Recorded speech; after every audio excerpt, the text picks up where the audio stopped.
Oasis scholarship second installment Oasis scholarship দ্বিতীয় কিস্তির টাকা কবে পাবেন, নতুন আপডেট দেখে নেওয়া যাক। স্কিপ না করে পুরো ভিডিওটি অবশ্যই দেখুন।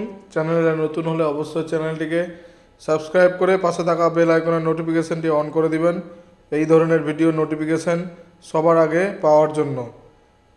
Oasis scholarship second installment payment 2023-24 শিক্ষাবর্ষে যে সকল ছাত্রছাত্রী ওয়েসিস স্কলারশিপে আবেদন করেছিল সেই সকল ছাত্রছাত্রীদের অ্যাকাউন্টে অলরেডি এই স্কলারশিপের টাকা দেওয়া শুরু হয়ে গিয়েছে। এই শিক্ষাবর্ষে প্রচুর ছাত্রছাত্রী এই স্কলারশিপে আবেদন করেছিল এবং সরকার যোগ্য পড়ুয়াদের অ্যাকাউন্টে ধাপে ধাপে টাকা দেওয়ার প্রক্রিয়া অনেকদিন আগে শুরু করে দিয়েছে।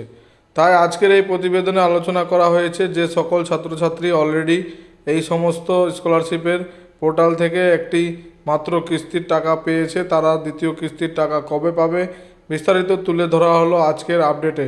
Oasis scholarship new update 2023-2024। Oasis স্কলারশিপের টাকা রাজ্য সরকার এবং কেন্দ্রীয় সরকারের যৌথ উদ্যোগে রাজ্যের পড়ুয়াদের দেওয়া হয়ে থাকে। রাজ্য সরকার এবং কেন্দ্র সরকারের টাকা ছাত্রছাত্রীদের অ্যাকাউন্টে দুটি কিস্তির মাধ্যমে দেওয়া হয়। ওয়েসিস স্কলারশিপের 60% টাকা রাজ্য সরকারের তরফ থেকে এবং 40% টাকা কেন্দ্র সরকারের তরফ থেকে দেওয়া হয়ে থাকে। ওয়েসিস স্কলারশিপে রাজ্য সরকারের কিস্তির টাকা নাকি কেন্দ্র সরকারের কিস্তির টাকা কোনটি আগে ঢুকবে সেটি নির্দিষ্ট নয়, কিন্তু বেশিরভাগ ছাত্রছাত্রীদের ক্ষেত্রে দেখা গিয়েছে রাজ্য সরকারের টাকা ছাত্রছাত্রীদের অ্যাকাউন্টে আগে ক্রেডিট হয়। ওয়েসিস স্কলারশিপের দ্বিতীয় কিস্তির টাকা কবে পাবে? ওয়েসিস স্কলারশিপের টাকা অনেক আগে থেকেই দেওয়া শুরু করে দিয়েছে। অধিকাংশ ছাত্রছাত্রীদের অলরেডি একটি কিস্তির টাকা দেওয়া হয়েছে। কিছু কিছু ছাত্রছাত্রীদের রাজ্য সরকারের কিস্তির টাকা ঢুকেছে, আবার কিছু কিছু ছাত্রছাত্রীদের কেন্দ্র সরকার ঢুকেছে। এবার প্রশ্ন হলো ছাত্রছাত্রীদের অ্যাকাউন্টে ওয়েসিস স্কলারশিপের দ্বিতীয় কিস্তির টাকা কবে ঢুকবে।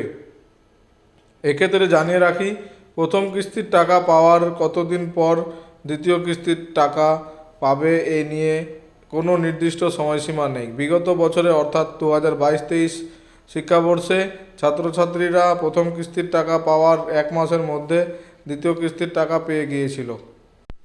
এই বিষয়ে আরও জানিয়ে রাখি, এর আগের বছর কিন্তু কিছু ছাত্রছাত্রীর প্রথম কিস্তির টাকা ঢুকেছিল, কিন্তু দ্বিতীয় কিস্তির টাকা বিভিন্ন সমস্যার কারণে ঢোকেনি। তাই তুমি যদি অলরেডি প্রথম কিস্তির টাকা পেয়ে থাকো তাহলে দ্বিতীয় কিস্তির টাকা পাওয়ার জন্য অবশ্যই খেয়াল রাখো তোমার ব্যাংক অ্যাকাউন্ট সচল রয়েছে কি না। পুরো ভিডিওটি দেখার জন্য ধন্যবাদ বন্ধুরা।